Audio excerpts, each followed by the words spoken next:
An ellipse is defined as the set of points P on the plane whose sum of the distances from two fixed points f sub 1 and f sub 2 is constant. That is, the distance between point P and f sub 1 plus the distance between point P and f sub 2 is 2a. 2a is that constant is chosen as 2a simply for convenience. Let's look at some geometric properties of the ellipse.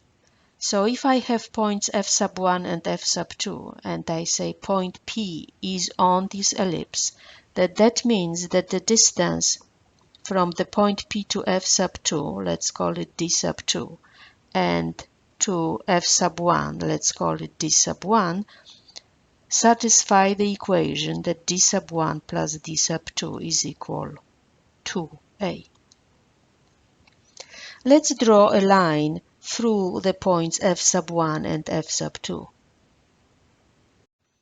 And let's reflect this point P across the line through the points f sub 1 and f sub 2. So we go perpendicularly to the line and then we measure the same distance as above. So this distance is going to be the same as this distance. We'll get some point P sub 1. Because of that symmetry, if we form the triangle f sub 2, p sub 1 and f sub 1, this triangle is the congruent to the triangle p f sub 1 f sub 2 because of the symmetry, and therefore this distance between p sub 1 and f sub 1 will be d sub 1, and the distance between f sub 2 and p sub 2 will be d2. So point P1 is on the ellipse, and therefore ellipse is symmetric with respect to the line going through the points f sub 1 and f sub 2. Now let's mark by O the midpoint of the segment f sub 1 and f sub 2. So this is the point O, this is the midpoint of that segment. And let's draw the line that is perpendicular to the line through f sub 1 and f sub 2. And now let's reflect the point P across this line. Now if I get the point Q, let's say, and I will form the triangle or look at the distances between that point Q and the points f sub 1 and f sub 2, the distance between f sub 2 and Q is going to be d sub 1.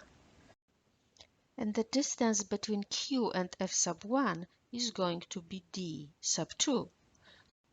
And that means that point Q is also on the ellipse because the sum of the distances of Q from f sub 1 and f sub 2 is also equal to a. So this tells us that ellipse is symmetric with respect to the line going through the points f sub 1 and f sub 2, as well as with respect to the line that is perpendicular to the line f sub 1, f sub 2, and passes through the midpoint of the segment f sub 1 and f sub 2. If we plot all the points P with the property that d sub 1 plus d sub 2 is equal to a, we will obtain a curve that we call an ellipse. An ellipse is an oval that is symmetric with respect to the line through the points f sub 1 and f sub 2, as well as through the line in this picture b sub 1, b sub 2 that goes through the point O, that is the midpoint of the segment f sub 1 and f sub 2. Point O is called the center of this ellipse. The points f sub 1 and f sub 2 are called the foci of the ellipse. Foci is the plural of focus. The points v sub 1 and v sub 2 that are on the line going through the center and the foci are called the vertices of the ellipse. And the segment v1, v sub 2 is called the major axis. The segment b sub 1, b sub 2 is called the minor axis for the ellipse. Let's summarize the basic geometric properties of the ellipse.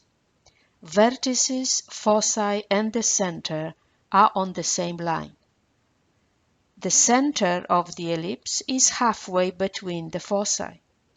The center is halfway between the vertices.